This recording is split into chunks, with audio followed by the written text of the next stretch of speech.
بسم اللہ الرحمن الرحیم بسم اللہ الرحمن الرحیم الحمدللہ رب العالمین والصلاة والسلام علی رسولہ محمد وآلہ واصحابہ اجمعین اما بعد۔ درس نمبر 23۔ آج کے سبق کا عنوان ہے توضیح کا خطبہ، حصہ اول، حامدا للہ تعالی اولا وثانیا کی تشریح۔ اس سے پہلے تلویح کا خطبہ چل رہا تھا، یہاں سے توضیح جو علامہ صدر الشریعہ رحمۃ اللہ کی کتاب ہے اس کا خطبہ شروع ہو رہا ہے، اور سب سے پہلے اس کا خطبہ ہم ذکر کریں گے اور اس کے ساتھ ساتھ جو علامہ تفتازانی رحمۃ اللہ نے اس کی تشریح کی ہے وہ ذکر کریں گے۔ تو فرماتے ہیں بسم اللہ الرحمن الرحیم، حامدا للہ تعالی اولا وثانیا ولی عنان الثناء الیہ ثانیا وعلی افضل رسولہ وآلہ مصلیا۔ اس حال میں کہ حمد ادا کرتا ہوں، تعریف کرتا ہوں اللہ تبارک و تعالیٰ کی پہلی مرتبہ، دوسری مرتبہ، اور تعریف کی لگاموں کو اللہ تبارک و تعالیٰ کی طرف دوبارہ پھیرتے ہوئے، اور اللہ تبارک و تعالیٰ کے رسولوں میں جو افضل رسول ہے اور اس کی آل پر درود بیچتے ہوئے، جیسے کہ علامہ تفتازانی رحمۃ اللہ علیہ نے اپنے خطبے میں عمدہ انداز سے خطبہ پیش کیا تھا، اسی طرح علامہ صدر الشریعہ نے بھی بہت عمدہ انداز سے منفرد طریقے سے خطبہ بیان کیا ہے، اور اس لیے اس میں بہت زیادہ باریکیاں ہیں، تو علامہ تفتازانی رحمۃ اللہ اس کی تفصیل بیان کریں گے۔ اس میں جو مشکل الفاظ ہیں وہ بیان کرتے ہیں۔ حامدا للہ تعالی اولا وثانیا، حامدن یہ حال ہے، آگے آ جائے گا، اس حال میں کہ اللہ تبارک و تعالی کی حمد کرتے ہوئے پہلی مرتبہ اور دوسری مرتبہ۔ اولا یہ آخر کی ضد ہے، اور عنان کہتے ہیں سیر اللجام الذی تمسک بہ الدابہ، اس لگام کو کہتے ہیں جس کے ذریعے سے جانور کو روکا جاتا ہے، اور اس میں دو ثانین آئے ہیں، ایک ثانین تو اول اور ثانی دوسرے کو کہتے ہیں، اور ایک ثانین ثنا یسنو سے ہے، ثنا عنان فرسہ لوا وجہہ لین لیکف کفہ عن سرعتہ، ٹھہرانے کو کہتے ہیں اور پھیرنے کو کہتے ہیں، جس میں کسی گھوڑے کے لگام کو کھینچنا تاکہ اس کی تیزی کم ہو جائے۔ وعلی افضل رسولہ وآلہ مصلیا، اور ثنا کہتے ہیں مدح کو، ثانیاً فوق العدد ہے جو ایک سے اوپر ہے اور تین سے کم ہے، اور مصلیاً یہ درود بیچتے ہوئے، درود کے معنی میں ہے۔ ایک اور مصلیاً آگے آ جائے گا، اس مصلیاً کا معنی ہے دوسرے نمبر پر آتے ہوئے۔ اس کی تشریح میں علامہ تفتازانی رحمۃ اللہ نے بہت عمدہ تشریح کی ہے، ہم وہ ذکر کرتے ہیں۔ قولہ حامدا حال من المستکن فی متعلق الواء ای بسم اللہ ابتدئ الکتاب حامدا، آثر طریقۃ الحال علی ما هو المتعارف عندهم من الجملة الاسمیة والفعلیة نحو الحمد للہ واحمد اللہ، تسویۃ بین الحمد والتسمیۃ ورعایۃ للتناسب بینہما، فقد ورد فی الحدیث کل امر ذی بال لم یبدأ فیہ ببسم اللہ فهو ابتر، وکل امر ذی بال لم یبدأ فیہ بالحمد للہ فهو اجزم، فحاول ان يجعل الحمد قیدا للابتداء حالا عنہ کما وقعت التسمیۃ کذلک۔ تو اس جملے میں حامدا للہ تعالی اولا وثانیا، اس کی بہت عمدہ انداز میں تشریح کی ہے، اور یہ پہلی جگہ ہے جس میں علامہ تفتازانی رحمۃ اللہ علیہ علامہ صدر الشریعہ رحمۃ اللہ علیہ کی کتاب کی تشریح کر رہے ہیں۔ مقدمے میں آپ نے دیکھا ہوگا، خطبے میں آپ نے دیکھا ہوگا کہ علامہ تفتازانی رحمۃ اللہ فرماتے ہیں کہ میں اس کتاب کے جو باریک نکتے ہیں وہ واضح کروں گا، تو اس مقام کو حل کرنے سے معلوم ہو جاتا ہے کہ انہوں نے اس کتاب کے جو متن ہے اس کو حل کرنے میں کس قدر کوشش کی ہے اور اس میں کتنی عمدہ باتیں نکالی ہیں۔ چنانچہ اس عبارت میں ہم انشاءاللہ ایک دو سبقوں میں اس حصے کی تشریح جو تفتازانی رحمۃ اللہ نے کی وہ بیان کریں گے۔ اس حصے میں ایک تو علامہ تفتازانی رحمۃ اللہ علیہ یہ بیان کرتے ہیں کہ حامدا للہ تعالی اولا و ثانیا اس کی ترکیب کیا ہے۔ دوسرا علامہ تفتازانی رحمۃ اللہ یہ بیان کریں گے کہ عام طور پر جو تعریف کی جاتی ہے، حمد بیان کی جاتی ہے، وہ ایسے الفاظ کے ساتھ نہیں بیان کی جاتی۔ مصنف نے یہ نیا طرز کیوں اختیار کیا؟ اور اس ضمن میں تیسری بات یہ ہم ذکر کریں گے کہ بسم اللہ والحمدللہ سے کام شروع کرنے کی جو حدیث ہے اس پہ جو اشکالات ہوتے ہیں اس کو حل کرنے کی کیا کوشش کی جاتی ہے وہ بیان کریں گے۔ تو علامہ تفتازانی رحمۃ اللہ فرماتے ہیں قولو حامدن، مصنف کا یہ جو جملہ ہے حامدا للہ تعالی اولا و ثانیا یہ حال ہے،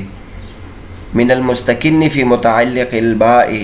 با کے متعلق میں جو ضمیر چھپا ہوا ہے اس سے یہ حال ہے۔ تو گویا جو محذوف عبارت ہے وہ اس طرح بنے گی اے بسم اللہ ابتدئ الکتاب حامدا، یعنی کتاب کے حامدا للہ تعالی اولا و ثانیا سے پہلے بسم اللہ ہے، تو بسم اللہ جار مجرور مل کر با کے متعلق اور پھر متعلق کو ہم ابتدئ کے محذوف کے متعلق بنائیں گے۔ تو میں شروع کرتا ہوں اللہ کے نام سے جو رحمان و رحیم ہے، اس حال میں کہ میں ابتدا کرتا ہوں اللہ تبارک و تعالیٰ کی حمد سے۔ تو اسی طرح یہ عبارت بن جائے گی۔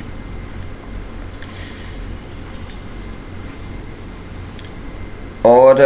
دوسری بات علامہ تفتازانی رحمۃ اللہ فرماتے ہیں آسرا طریقۃ الحال علامہ هو المتعارف عندهم، مصنف نے حال کا طریقہ اختیار کیا، اس طرز پر اس کو ترجیح دی جو علماء کرام کے ہاں متعارف ہے اور مشہور ہے۔ علماء کرام کے ہاں کیا مشہور ہے؟ وہ جملہ اسمیہ استعمال کرتے ہیں یا جملہ فعلیہ استعمال کرتے ہیں، جیسے کہ الحمدللہ یا احمد اللہ، اللہ تبارک و تعالیٰ کی تمام تعریفیں اللہ تبارک و تعالیٰ کی ہے، یا میں تعریف بیان کرتا ہوں اللہ تبارک و تعالیٰ کی۔ مصنف نے یہ طریقہ اس لیے اختیار کیا تسویۃ بین الحمد والتسمیۃ، تاکہ الحمدللہ اور بسم اللہ کے درمیان برابری ہو جائے اور ان کے درمیان تناسب کی رعایت ہو جائے۔ چنانچہ حدیث شریف میں آیا ہے کل امر ذی بال لم یبدأ فیہ بسم اللہ فہو ابتر، ہر وہ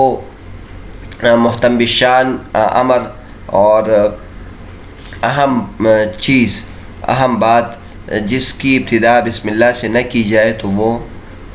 بے برکت ہوتا ہے، دم بریدہ ہوتا ہے۔ اور ہر وہ اسی طرح دوسری حدیث میں ہے کل امر ذی بال لم یبدأ فیہ بالحمدللہ فہو اجزم، ہر وہ محتم بالشان کام جو الحمدللہ سے شروع نہ کیا جائے تو وہ بیمار ہوتا ہے، وہ جزام والا ہوتا ہے اور وہ دم بریدہ ہوتا ہے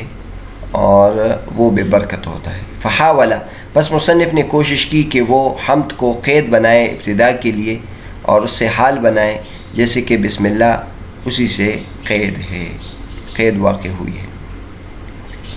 تو بہرحال یہ بہت عمدہ نقطہ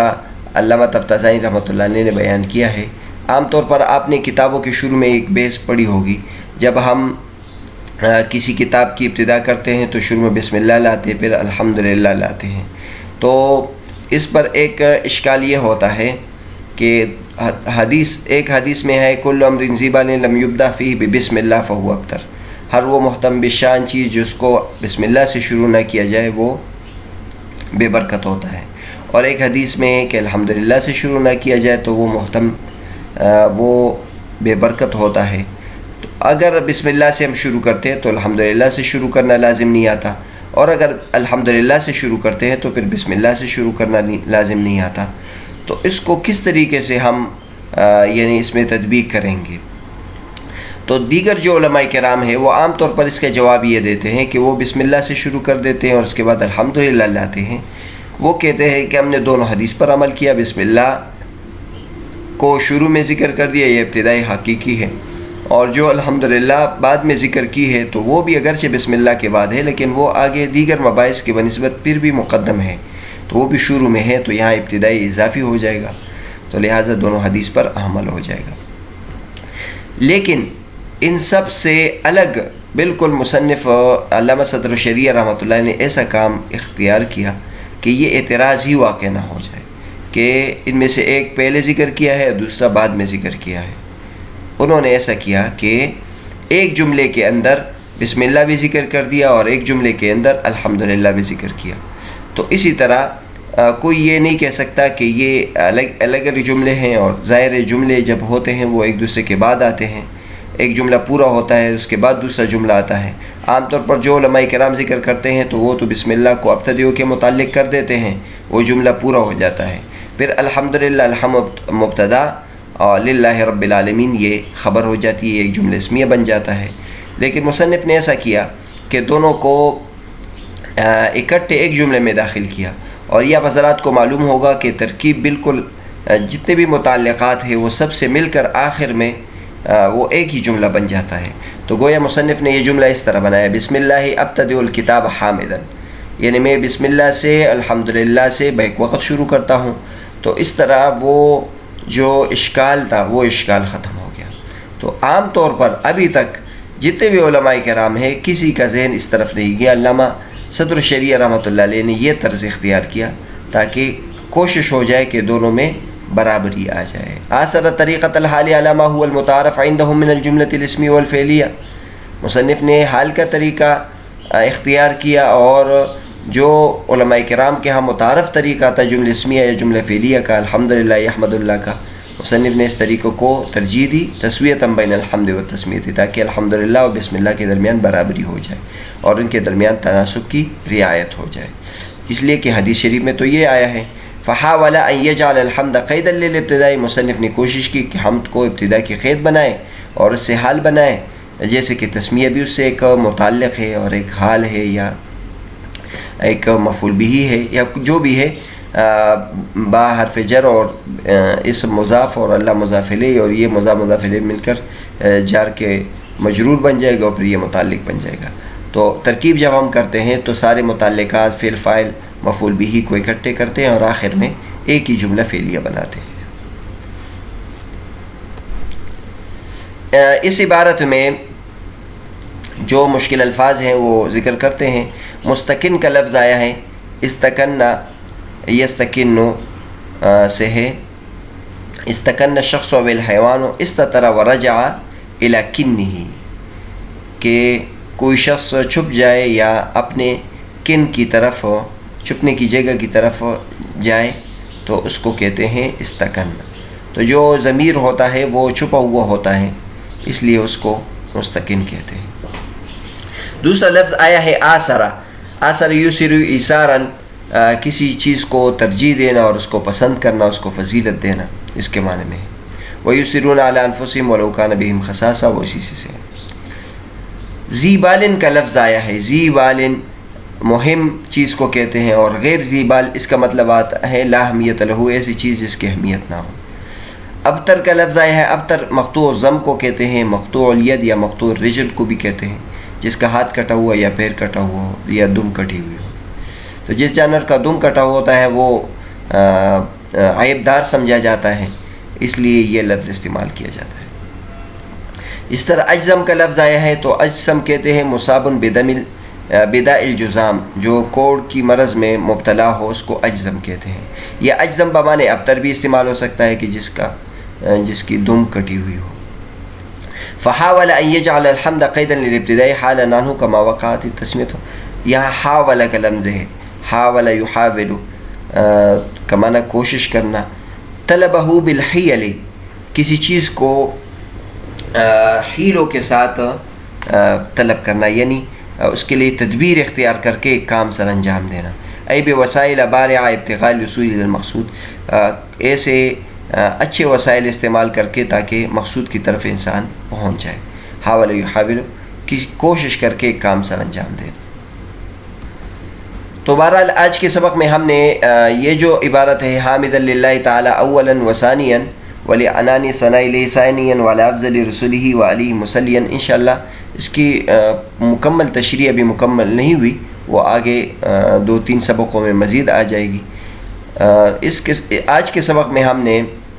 ایک تو اس کی ترکیب کی، دوسرا